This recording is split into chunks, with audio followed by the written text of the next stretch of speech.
They're rebooting Reboot, which means we've gotten to the point where Netflix is literally dividing by zero.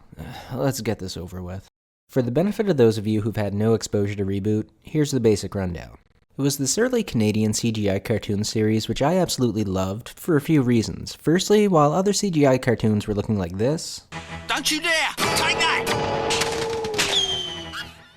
Reboot looked like this.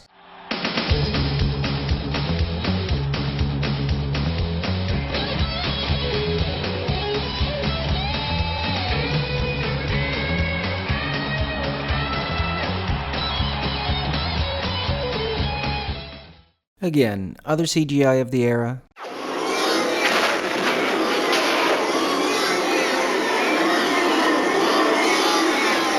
This entire circuit structure is coming apart!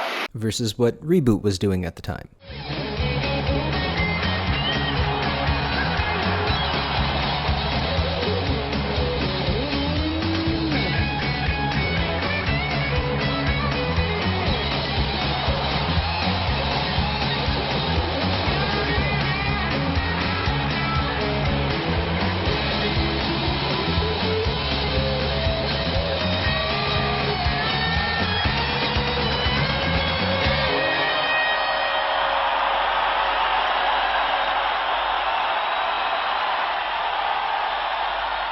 I've always wanted to do that. So that's kind of a big deal, but also the plot took place inside a PC, which at the time was a subject I was fascinated with and was just learning about. So everything in this fictional city of Mainframe was either an allegory, pun, or reference relating to various aspects of computer science. It's far from accurate, and your mileage would vary depending on how many of the jokes you get, but I learned a lot of basic terms and concepts through watching this series. And I'll give it up. It's the Prince of Puns, Johnny O'Bynome. 101 00 11011 101 1101 11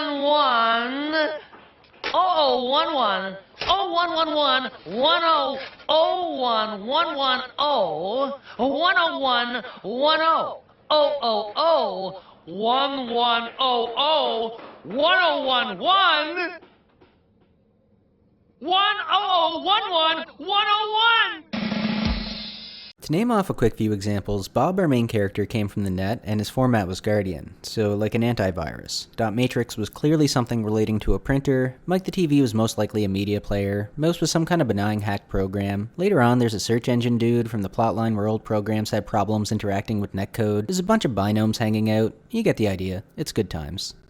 There were also a bunch of references to gaming where the user would drop GameCubes upon the city, unwittingly causing a life or death struggle for the citizens of Mainframe. Luckily, the users sucked pretty bad and only won a handful of games throughout the series. If that wasn't bad enough, Mainframe was also plagued by several nasty viruses such as Megabyte, Hexadecimal, and Daemon, who could infect the city of Mainframe and control its inhabitants. I think the main thing that kept me coming back each week was the growth of these characters. As the seasons passed, each character grew in various ways and I became invested in their stories, which, by the way, ended on a massive cliffhanger at the end of the original series.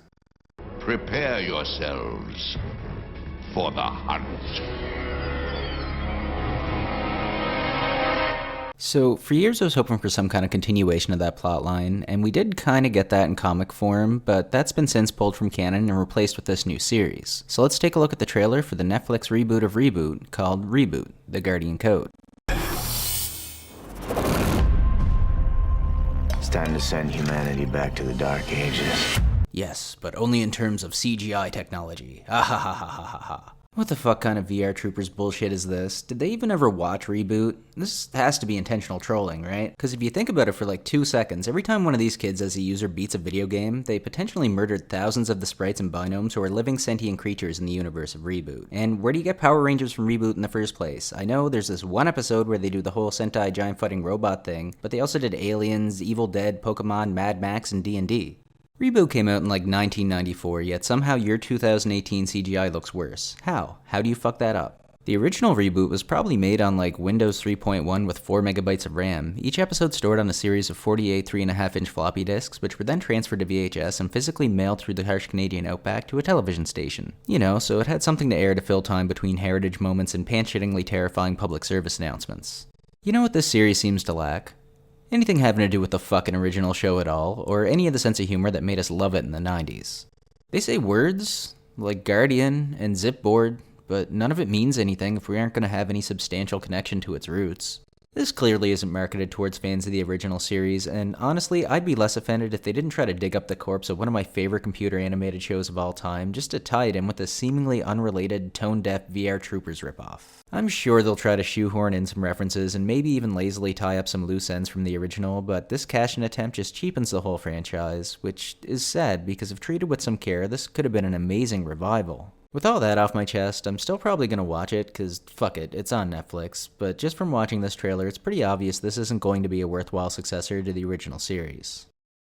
My name is Fade Dragontier, and those were my thoughts. What are yours? Leave a comment below. Thanks for watching, guys. Peace out.